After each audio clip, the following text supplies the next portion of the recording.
was this incredible outpouring of grief. It's like this human symphony. I'll never forget it. It'll be with me to my grave, the sound of that. It's all I can hear when I look at this picture. It was just awful.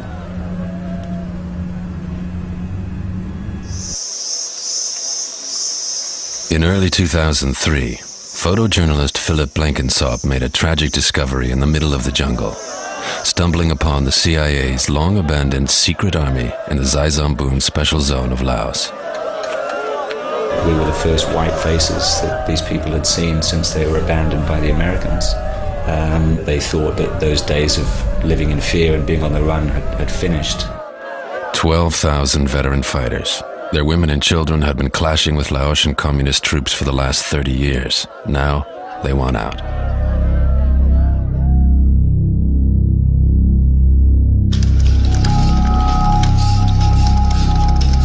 That all we want in Laos is peace, not war. As far as American manpower in Laos is concerned, there are none there at the present time on a combat basis.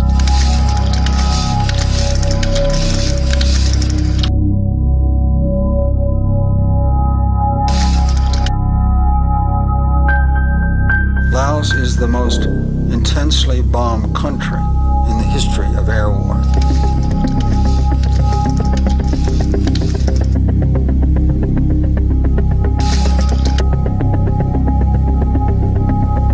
I honestly believe that we're trying to free people.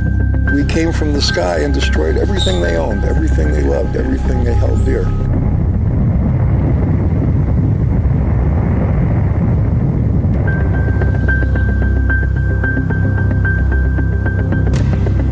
In the 1960s and 1970s became the progenitor for warfare in the 21st century. You want to know how wars are going to be fought in the rest of the 21st century? Look back at Laos.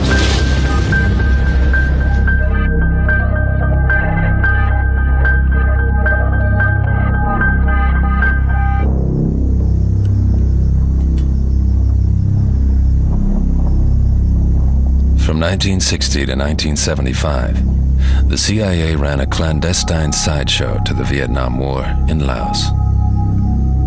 Long Cheng, a remote Laotian valley, became the agency's headquarters and the world's busiest airport, but was never marked on any map. Long Cheng was a very secret base and nobody knew about it. Nobody. Now, I don't even believe Congress knew about it at the time.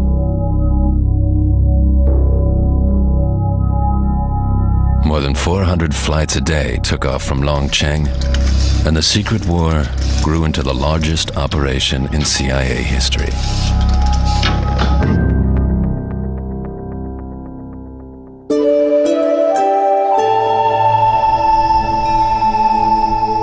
For nearly 20 years, the Lao People's Democratic Republic isolated itself from the outside world after the war. All these years, the mountainous country kept its secrets. Laos is the only landlocked country in Southeast Asia. Due to its strategic location, Laos was used as a pawn in the strategic games between neighboring states, and more recently, between world powers. More bombs were dropped on the Plain of Jars in northern Laos than anywhere else on Earth. Before the war, some 50,000 people lived here. Many of them were members of the Hmong people, an ethnic hill tribe. According to ancient local legend, these jars were created by a race of giants who used them to brew rice wine for the celebration of an arduous but victorious battle.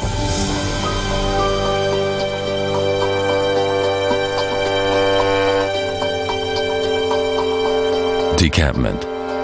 The trail of the secret war leads into the Xaisambun Special Zone. Inside the zone lies the former CIA airbase of Long Cheng. This is our destination.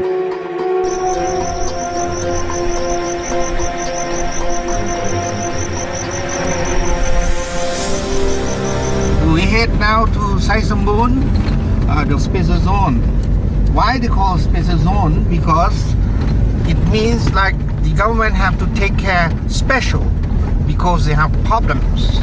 with the unorganized terrorism or robber attack the road, and also the government put a lot of armies around, many army camp, you know.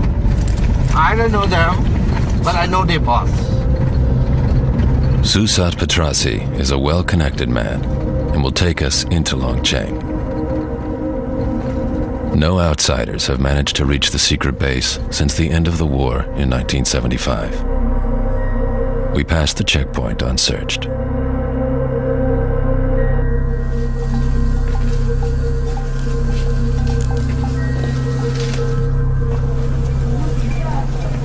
In the area, the scars of war are visible everywhere.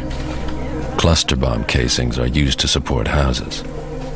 Entire villages are built from war scrap.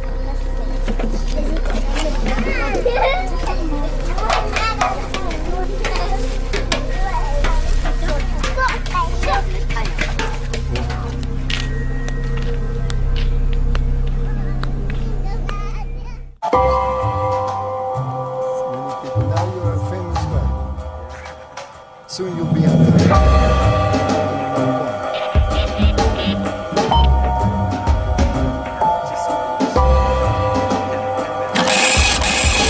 40 years ago, Fred Branfman came to Laos as a humanitarian aid worker.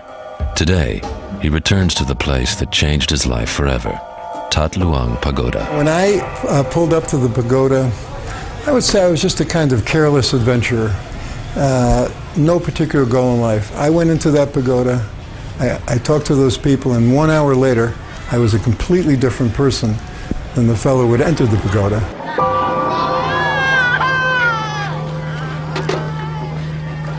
And there were thousands of refugees just living like animals on the floor. And I walked up to the first one and we started talking, and he mentioned that he'd been bombed. I wouldn't have even thought to ask him. And I remember that I was in complete shock. Oh my God, I never heard of this, and I'm living in Laos. And I realized that no one else outside of Laos had heard of this. There had been secret bombing going on for 5 years that had killed thousands of people, driven whole populations under the ground, and no one even knew about it.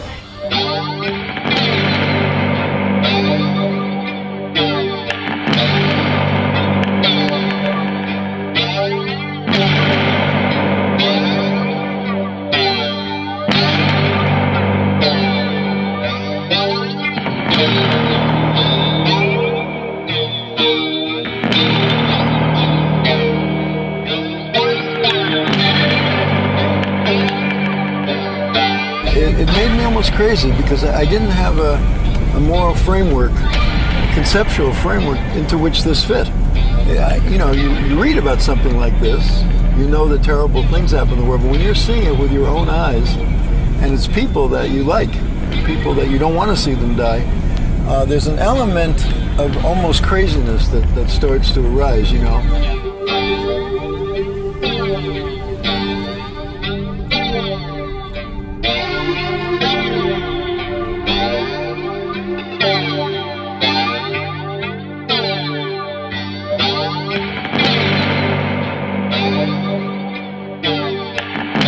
This is the only eyewitness account of the massacres, the mass murder of civilians that occurred on the plain of jars as a result of the air war. Without these drawings, there would be no record other than, of course, the testimony of the people. But it's these drawings and the essays they wrote to accompany them that tells us what it was like to live under an air war, what it was like to see your beloved grandmother burned alive before your eyes. The stories of the refugees touched a nerve in Branfman, and he wanted to learn more about the secret bombing campaign. With his Lao friend Nung, he rode out to this refugee camp almost every day. 30 years later, the camp has turned into a village, and most of the former refugees still live here.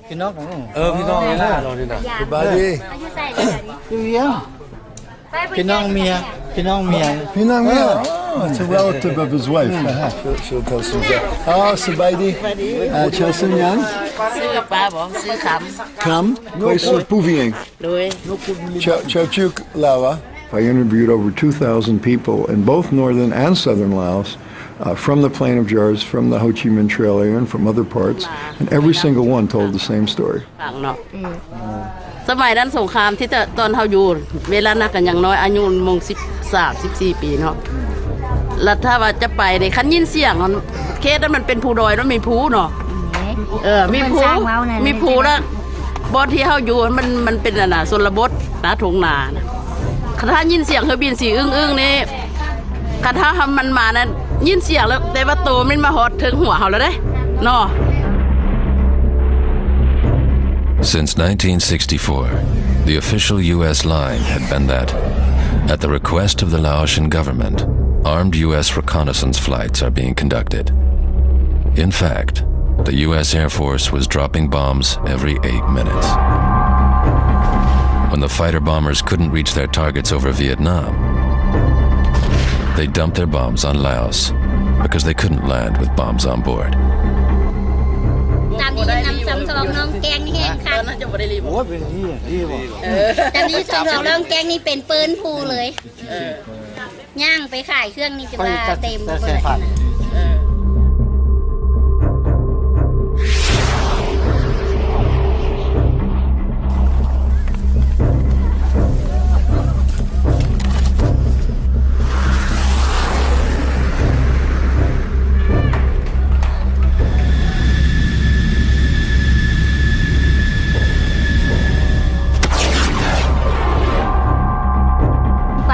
ยินเสียงแล้วพอดีมอบอยู่มีแต่ควันนะแต่ควันกับลูกขี้ดินนี่นะขึ้นมาผู้ที่บทันเข้าขุมมันก็เป็นขี้ดินทันตีหน้านะสะเก็ตทึกแล้วคนก็ขาหักแล้วคนก็จักทึกบนใดผู้จักมีแต่นอนฟูมเลือดซื่อๆถ้าก็โตเหตุมันเนาะแล่นนะยานกับผู้จักก็ทึกแบบใดก็เห็นบางคนก็ตายย้อนแบบดินทึกก็มีท่มเลยก็มีดินทันตีตีอย่างไปก็หน้าทันซ้ำIn the cave of Tam Pu, the entire population of a village was killed by a missile. 473 men, women, and children perished.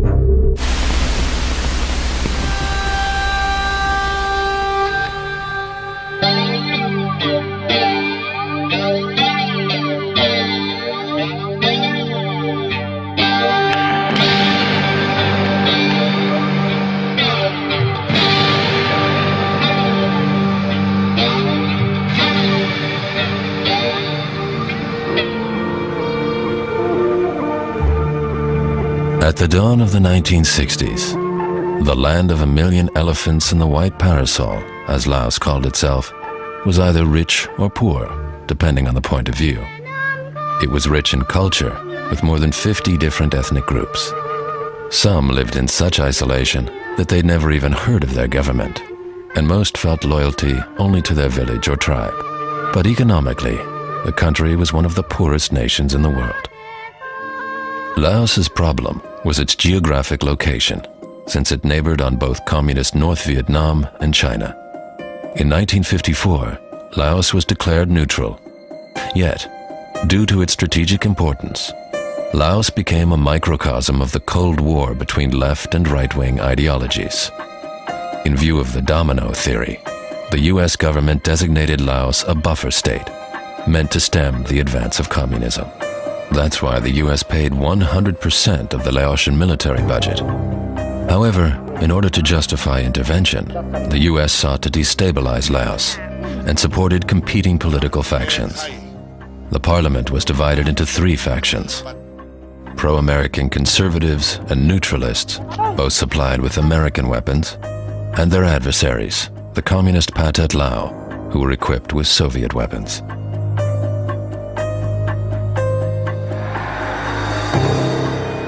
Officially, the U.S. State Department supported the neutralist Prime Minister Suvarnabhumi, while the CIA was covertly supplying a conservative general with weapons.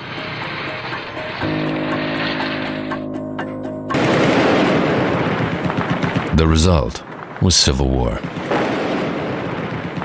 In 1960, fighting erupted between conservatives, neutralists, and the Pathet Lao.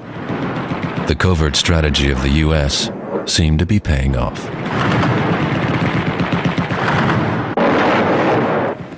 The security of all Southeast Asia will be endangered if Laos loses its neutral independence. Its own safety runs with the safety of us all, in real neutrality, observed by all. Publicly, Kennedy agreed with Khrushchev that Laos should not become a theater of war. In Geneva, Laos was declared neutral once again. In 1962, a coalition government of all three political parties was formed, and the U.S. withdrew its military advisors.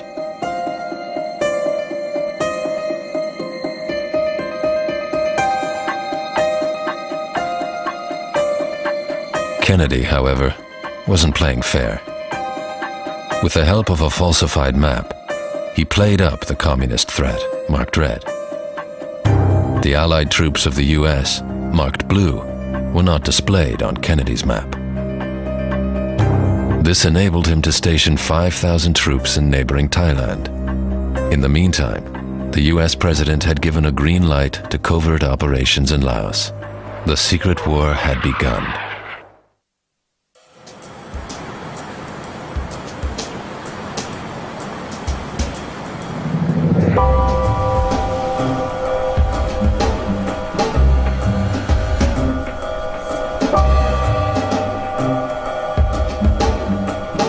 At the American Enterprise Institute, a Republican think tank, we meet James Lilly. Lilly was U.S. ambassador to China and South Korea and started his career with the CIA in Laos. I was a senior at Yale University in New Haven, Connecticut, and I was approached by a professor, taken to his office, which was a very fine paneled office, and it was lights were low and bookshelves and pipe smoking, tweed. Oh, goddamn! Hello? Yeah. He said you had a background in Russian studies, and that's our major concentration. You've been an athlete, a captain of a team, which shows that you have some leadership. You've been in the Air Force Reserve Officers Training Program, which shows that you are interested in military affairs. You were born in China. You're the kind of guy that CIA wants. Vint Lawrence was also recruited by the CIA directly out of college. They snuck the 22-year-old into Laos in 1962, just as the Americans were officially in the process of pulling out. My first impression was that I was extremely lucky. It was exotic. It was all that a young man who had some cloudy images of what the Far East was like should be.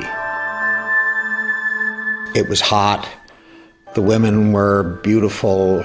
You know, I thought I'd died and gone to heaven.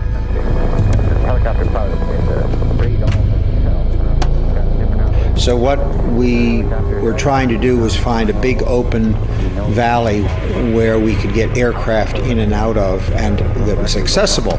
And Longchen, at that point, when I first get there, I think I'm one of the first people who go there.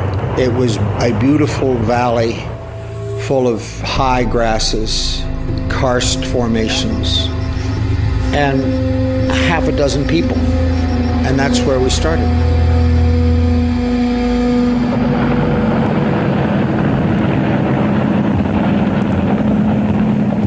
And they finally found these hill people, Hmong, that disliked the Vietnamese intensely, that lived in the hills. And we found that these people would fight. He'd be trained, organized under Vang Pao, who looked like he was a leader. He's a former sergeant in the French army. He had charisma. He was a fighter. A couple of case officers discovered him. And they were looking very much for a strong Southeast Asian ally.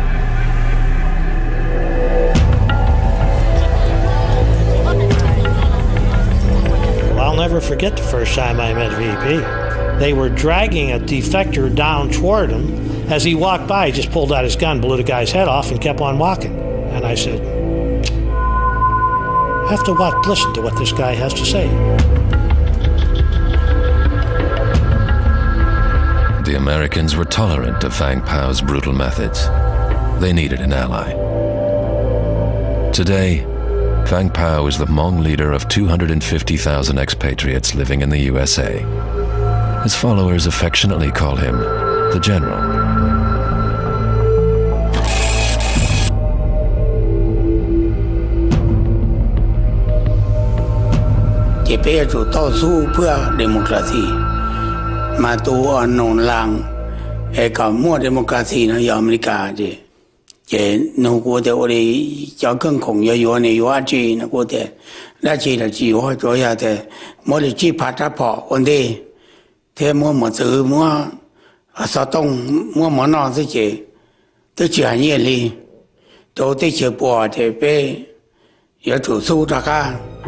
The Hmong mercenaries were trained in Longcheng by one of Thailand's elite military units. We were using Thais. There were just so many Thais you could use as a surrogate for bringing in a lot of Americans. That had great value. It allowed the American effort to work with a very small footprint. The Thai soldiers at the side of Vint Lawrence looked like Laotians, which helped the CIA to circumvent the Geneva Accords. Most Hmong had never seen welded metal, let alone planes. Their medieval culture was about to clash with the space age head-on. Before they knew how to drive, they learned to fly.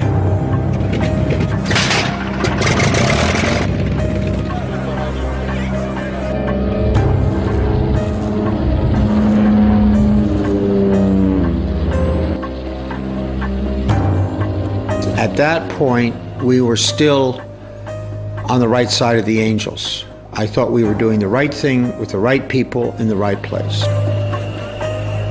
After just a few weeks of training, General Vang Pao and his Hmong soldiers set off to drive the Pathet Lao off the plain of Jars.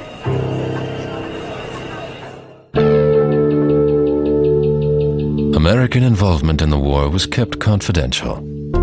Officially, the Americans were conducting a humanitarian aid mission in Laos.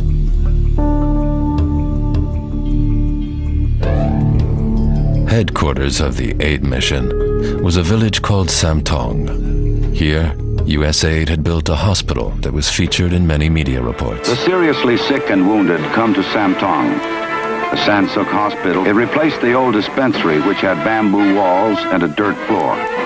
There are 100 beds and often twice that many patients.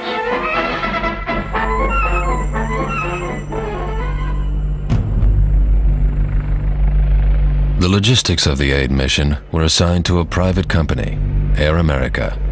The pilots were Americans. Originally, we were led to believe that we would be hauling rice and things for USAID, which we did. We had 2 or 3 different customers, and we were told, depending upon where you're sent, they would tell you which customer you would be working for. It didn't take a mental giant, though, after you were there about a week to figure out that this wasn't just hauling refugees.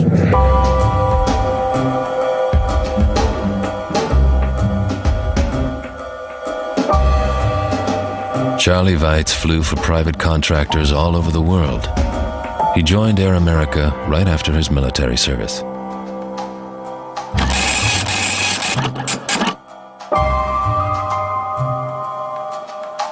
You know, when I was 24, 25, I was looking for adventure. Here I was, a Marine, a pilot, you know, and that was before Vietnam started. And I said, you know, I want to do something with this. I'm tired of the war games. I mean, let's get into it real. And we did. Air America was one of the world's largest commercial airlines, with services all over the Orient.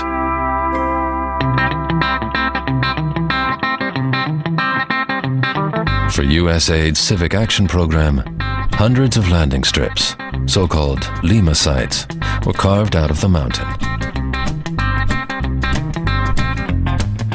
In no time, the U.S. had created the perfect infrastructure to wage war under the pretense of development aid.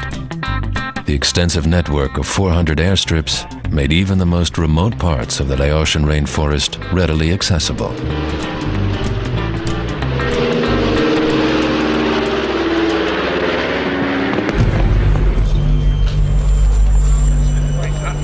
I'm not too sure, quite frankly, in the early days, just who actually knew the whole picture. It was sort of like a need to know to get the job done. Some guys might have gone up and they might have worked for a USAID customer for their first 2 or 3 tours and never got to call hard rice, which was ammunition, or troops.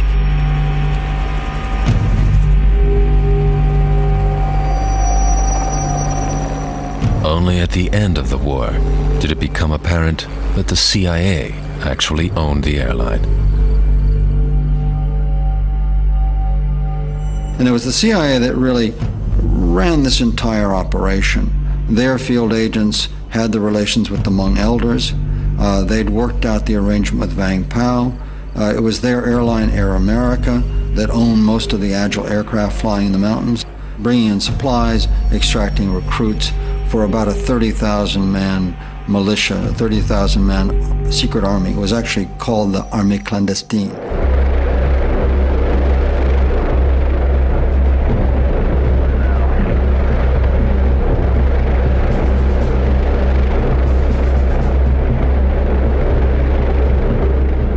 CIA case officers closely supervised the counterinsurgency offensives and tested a new strategy to batter the communist Pathet Lao.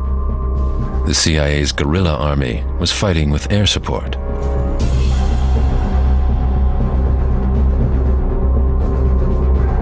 Bombers piloted by Hmong soldiers were called in from Longchang. Not only is this a new way of fighting a war and using air power in a way that's never been used before in human history to take and hold ground almost independent of any ground force.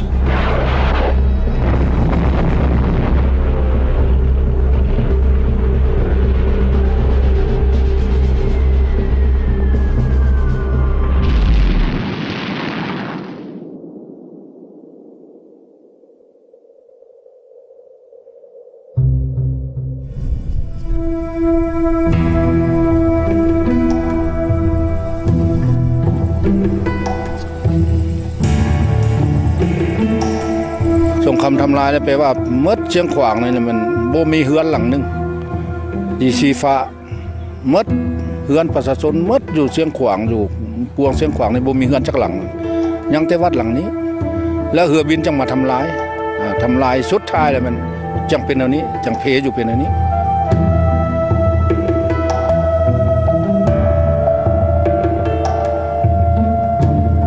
The American government was willing to spend hundreds of millions of dollars to bomb innocent people and almost nothing to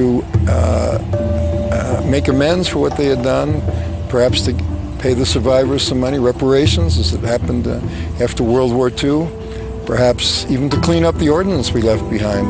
All those thousands and thousands of bombs that are still keeping people today. The United States hasn't cared. The people who suffered these things have had to pay for it their whole lifetime.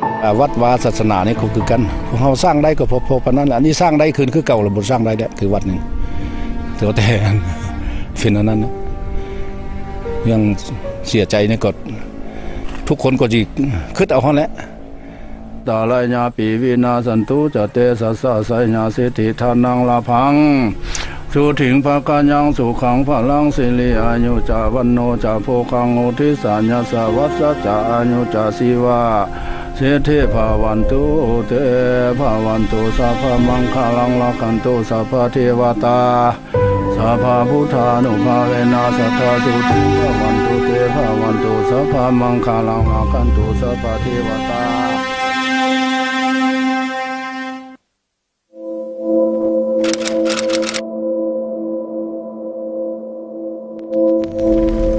If you heard about Longchang, it's like you heard about evil names.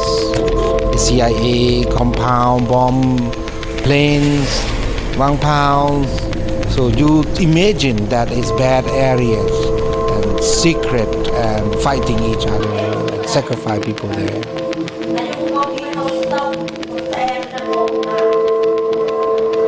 Sambun is the provincial capital of the military zone. No outsiders are allowed here. Government soldiers patrol the area. Nobody wants to talk on camera about the conflict with the remaining Hmong resistance forces.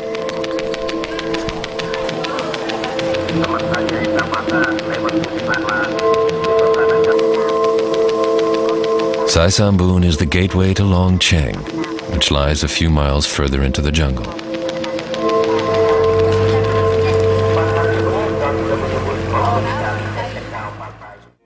Vientiane, the capital of Laos, was nowhere near the battlefields, but America's influence on the country's politics became more and more evident. Laos first does not have an economy. What we did is we subsidized them. And you can see that this can become a license for corruption. And it did. By 1964, the USA had pumped $545 million of foreign aid into Laos. Never before had America invested so much money abroad in a similar project. And it was all done in the name of democracy. If this sounds familiar, we wrote constitutions for them. We got them to have elections for their National Assembly. We tried to get them to elect their officials. And they went through this process. But they didn't really take to democracy. So you have a real problem. You cannot impose the democracy on the country, as we tried to do in Laos, a constitution and an election, Iraq, a constitution and election.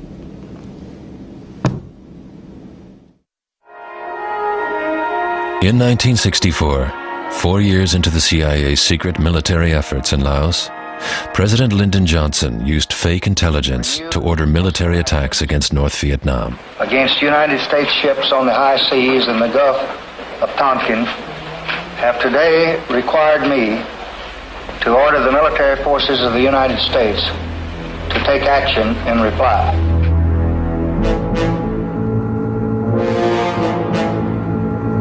We wish to emphasize we seek no wider war. In 1965, the U.S. introduced combat troops into Vietnam. With the world's attention focused on this expanding conflict, the CIA's war next door in Laos remained low-key. The Vietnam War starts turning the gears of the American war machine in Laos. More than 400 flights a day come into Long Cheng. The secret base became the country's second largest city. More and more soldiers arrived with their families in tow, and more CIA case officers and pilots stayed overnight on their missions up country. Yet, the entire city remained classified.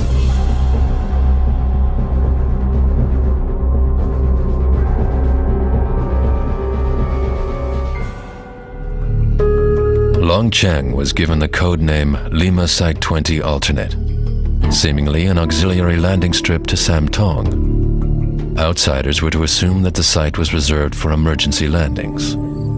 This meant that the CIA, away from the public gaze, had a free hand, and the secret agents in Long Cheng could go about their business undisturbed. It attracted odd people, wonderful odd people.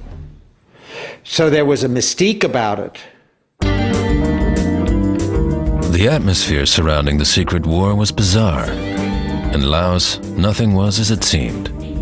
Secret agents and a private airline were fighting a covert war with a hill tribe army that did not officially exist. Laos's neutrality had become a farce. Men like Air America's country manager Dave Hickler were living it up in Laos.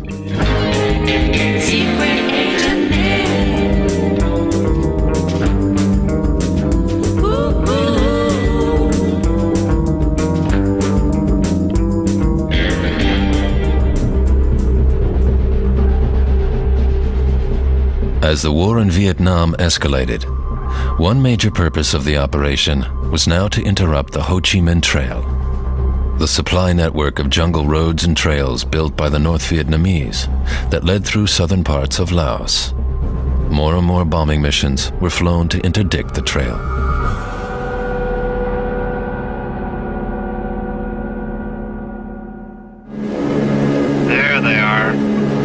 am I cleared to fire? Right on, that's both of those. Yeah. Hey! Look at that thing throw pieces off. What a burner. That's a large explosion. Yeah, let's see if we can find some more trucks here instead of one fireworks.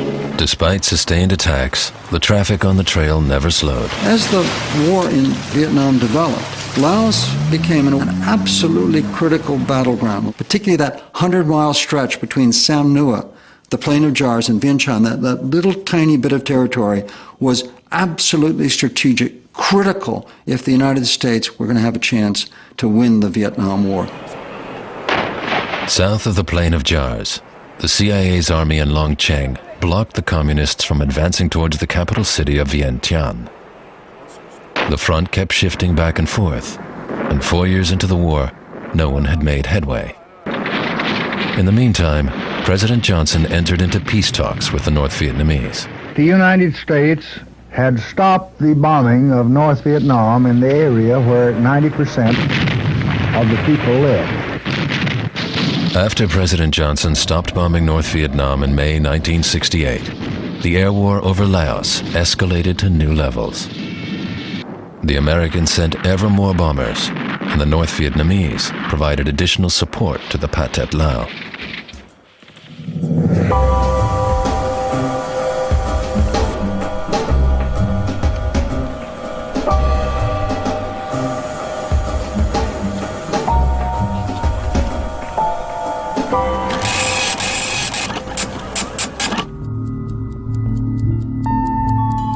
In 1970 and 71, there were reports coming back from South Vietnam about U.S. troops starting to use substantial quantities of heroin. And that's what brought me to Laos. I was on the heroin trail. At that time, more than 30% of American soldiers serving in South Vietnam were addicted to drugs.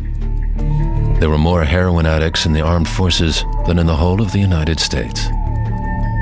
In the Golden Triangle of Laos, Burma, and Thailand, the most powerful men had long been opium dealers. These warlords were ideal recruits for the CIA. Opium was central to the success of the entire CIA-covered operation. Why? Because the CIA worked through a single leader, a single broker. All of its connection to the Hmong people went through Vang Pao. And Vang Pao's control over these scattered households across the ridges and mountains of northern Laos was made possible by the fact that he controlled the air power out of Long Cheng, the rice into the villages and the opium out of the villages. Alfred McCoy went to a Hmong village aligned to Vang Pao's secret army and learned of a gruesome deal when he talked to the village headman. The local headman, a man named Ger Suyang, he said, "We did a bargain with the CIA. We gave them our men, and all we asked is for them to feed us. Now, Vang Pao and his men have asked us for the 14-year-olds. If we send the 14-year-olds, who will be the men to marry the daughters of the village and produce the next generation of children? We'll die as a community." So we said no, and they cut off the rice. But only a few villages could afford to refuse Vang Pao's demands. For the majority of mountain dwellers, there was no way to shield their children from being drafted into the CIA's army. As a result, there weren't enough people left to farm rice. Opium emerged as the only viable source of income.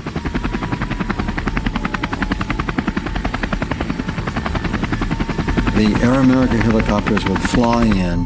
Hmong officers, lieutenants and captains in the CIA secret army would get off, pay them cash for the opium, load the opium in the helicopters, and it would fly off in the direction of Long Cheng. I'm sure it happened. I mean, nobody denies the possibility, but that wasn't what we did. There were certain alliances made in certain areas that within Laos, you would move this guy's marijuana from here to there, but that was as far as it went with us, and that was condoned, I would say.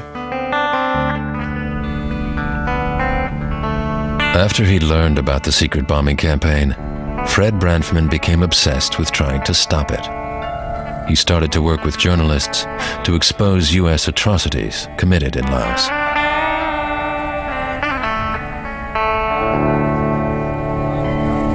Probably my sanity was saved by working with these journalists and feeling I was doing something. You know, that every day I could get up I could try to find another journalist, I could interview some of the people, send their photos to the Kennedy subcommittee, and I could do something. And I think that probably was one of the things that saved my sanity at that time.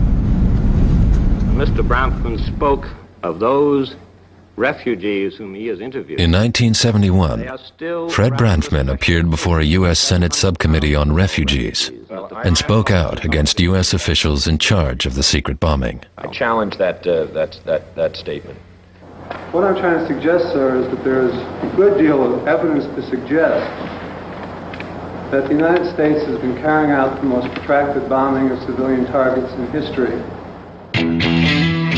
As far as the media was concerned, Branfman's efforts were mostly ignored. While the world's first televised war was taking place in Vietnam, off-screen, the U.S. Air Force was bombing Laos every 8 minutes.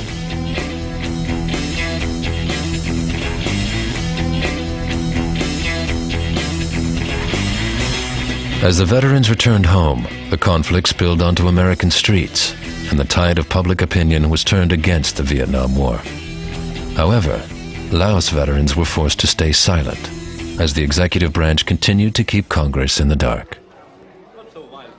Whilst in Vietnam, war correspondents went to the front. Reporters who met at the Constellation in the Laotian capital stayed put, and hardly ever challenged the official line of U.S. policy. I was quite shocked, particularly with two particularly well-known journalists. One is Ted Koppel, who later went on to be the chief correspondent on Nightline, and Bernard Kalb, who at the time was a very important correspondent for CBS. I worked for both of them. I took them both out to the refugee camps. They knew that Henry Kissinger had ordered bombing raids that had murdered thousands of innocent people in violation of the Nuremberg Tribunal. Bernard Kalb wrote a biography of Kissinger. You look in the index, there's nothing about Laos, even though he knew that Kissinger had ordered these horrible bombing raids in Laos. Why? Because they were pursuing their careers. It wasn't until 1971 that 3 journalists finally made it to Long Cheng and uncovered the secret base.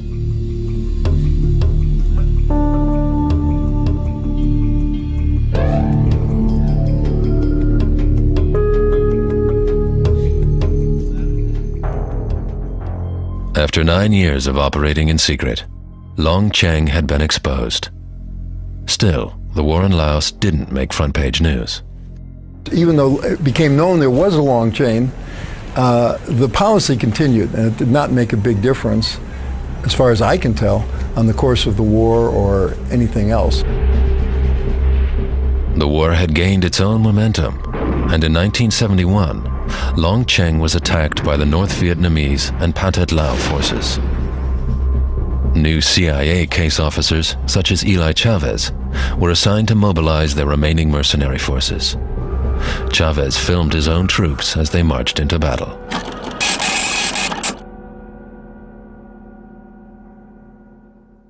I sent them out, and we received a lot of casualties within 5 to 10 minutes. We lost 40 men at that time, killed and wounded. And so there was an anger from the Lao commander, and he says, "You Americans like to fight the war 25 meters away." I was very scared. During the charge, my mom and dad were, they taught me an old Spanish hymn, Más allá del sol, and I sung that song all the way when I was charging the hill.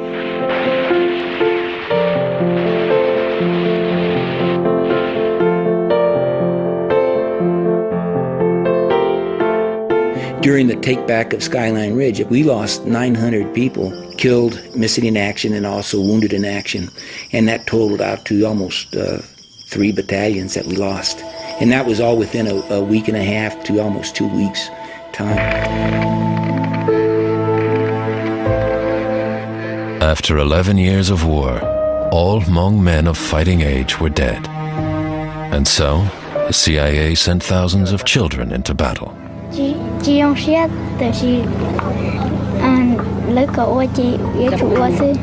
see, not enjoying because he want to study, he want to know more, but the pressure push him to do soldier.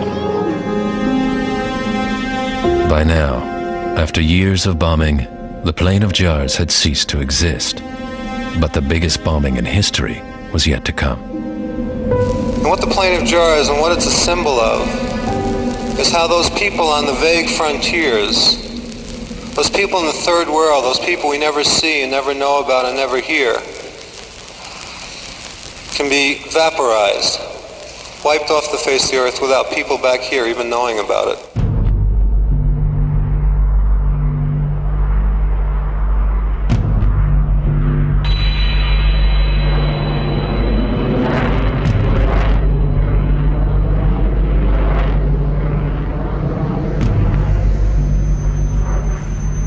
And then they would fly these B-52s in what they considered carpet bombing, arc light strikes.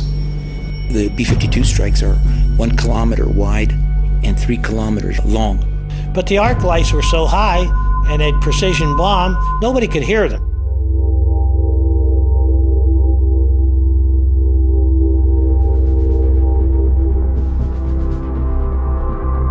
What had started as an air-supported guerrilla war had escalated into an all-out air war.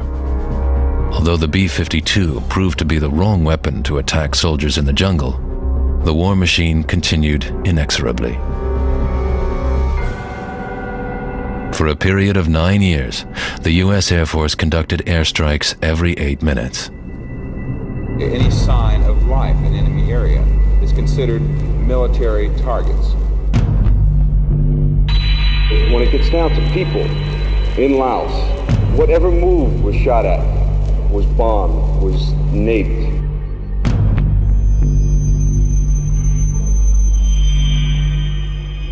It was more than 10 arc lights that I called in.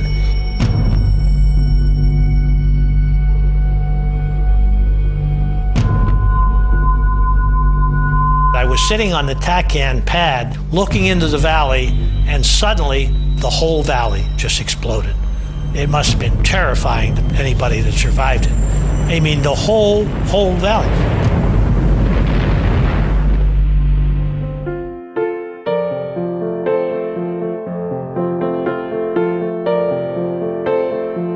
And I want to credit the agency, I want to credit all the case officers and the staffs, everybody. It was a great, great organization, and I'm very proud of it. For my efforts there, I received the Intelligence Star for Valor, and the citation is just wonderful. It makes me want to cry. The secret war in Laos was the largest air war in human history. The United States dropped more bombs on Laos than it did on Germany and Japan combined during World War II. If the United States is guilty of war crimes in Vietnam, systemic war crimes, where we violate the laws of war as an act of policy by commanders, okay? That war crime was the bombing of northern Laos. We destroyed a civilization. We destroyed a small medieval civilization, the Lao Phung civilization surrounding the Plain of Jars. We wiped it off the face of the planet. We drove tens of thousands of people into becoming refugees. We inflicted, we don't know how many dead. There's no counting.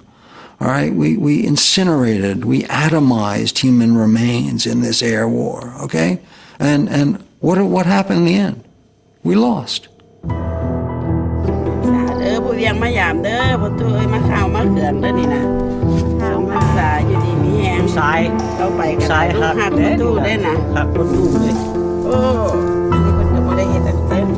I've never done this with my own parents. It's heavy. We're speaking for them. The question of how we do these things is very important. We often intervene in these places, and our leaders stir up our emotions by making the case that we should do it. And we don't think enough about how we're going to do it. And it's the how that's important, not the rights and wrongs. At the end of our trip, we reach Longcheng. It's clear that the village has sunk back into oblivion. A few Lao troops are stationed here in what looks like a ghost town.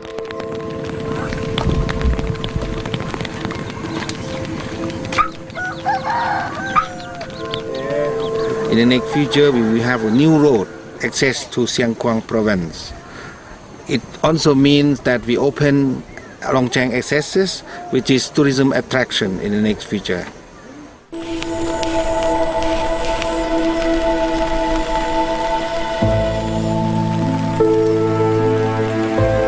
Vang Pao's house is sealed off, and the old CIA compounds lie in ruins. From here, the American vision of a free world brought only death and destruction. Today, Longcheng is a stark reminder of the failure of this vision. In May 1975, 2 weeks after the end of the Vietnam War, the Pathet Lao won, and the CIA evacuated Longcheng. They took 3,000 Hmong with them. Thousands more were left behind to fend for themselves. Now, more than 30 years later, these forgotten people finally get their chance for peace.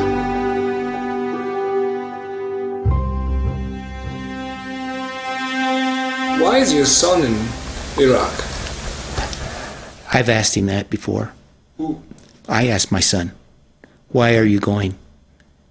I owed lots of people, Daddy, a lot of money. And I can pay my bills that way. That's what he's doing. That's basically what I did.